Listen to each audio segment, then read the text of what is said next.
Hi friends, welcome to AC vlogs. Today video vlog 4 in Chennai my life. இன்றைக்கி பார்த்தீங்கன்னா காலையில் எந்திரிச்சு குளிச்சுட்டு காலையில் கம்பெனிக்கு வேலையில் சேர போயாச்சு. போகிற வழியில் பசிச்சின்னு சாப்பிட்டு முடிச்சோன்னே நேராக கம்பெனிக்கு போன உடனே நம்மளுக்கு ஒரு ஐடி கார்டு கொடுத்தாங்க. ஐடி கார்டை வாங்கி மாட்டிக்கிட்டு நம்ம அண்ணனும் அப்படியே வந்தாச்சு. நான் சப்ஸ்கிரைப்லாம் ஹை காமிச்சார். அதோட ஒரு ஃபோட்டோ எடுத்துகிட்டு யூனிஃபார்ம் எடுத்து தந்தாங்க. யூனிஃபார்மே போட்டு அப்படியே கம்பெனியில் சேர போயிட்டு இருந்தோம் நடந்து.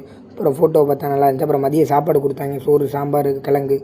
சாப்பிட்டு முடிச்சுட்டு அதுக்கப்புறம் உள்ளே போயாச்சு. அப்புறம் தலையில் கேப்லாம் கொடுத்தாங்க, அதை மாட்டிக்கிட்டு அப்புறம் டீ குடிச்சு நைட்டு வேலையை முடிச்சோன்னா ஷூ இன்றைக்கி 8 மணி நேரம் ஷிஃப்ட்டில் போட்டோன்னே கால் கொஞ்சம் புண்ணாயிடுச்சு. அதோட நைட்டு வேலையை முடிச்சுட்டு வந்து சாப்பிட போயாச்சு. நானும் அண்ணனும் போய் பரோட்டாவும் ஒரு சிக்கன் ரைஸ் வாங்கி அப்படியே ஷேர் பண்ணி சாப்பிட்டோம். சாப்பாடு நல்லா இருந்துச்சு. அதோட வீட்டுக்கு வந்தாச்சு. அதுக்கப்புறம் நம்ம இனிமேல் ஓன் வாய்ஸ் போடலாமா இல்லை இதுமாதிரி நம்ம டெய்லி விலாகே போடலாமா அப்படின்னு கமெண்ட் பண்ணுங்கள். நம்ம சப்ஸ்கிரைபர் எல்லாருமே மறக்காமல் லைக் பண்ணுங்கள், ஷேர் பண்ணுங்கள், கமெண்ட் பண்ணுங்கள். உங்கள் ஃப்ரெண்ட்ஸ் எல்லாத்துக்குமே ஷேர் பண்ணி விடுங்க. தேங்க்ஸ் ஃபார் வாட்சிங் ஏசி விலாக்.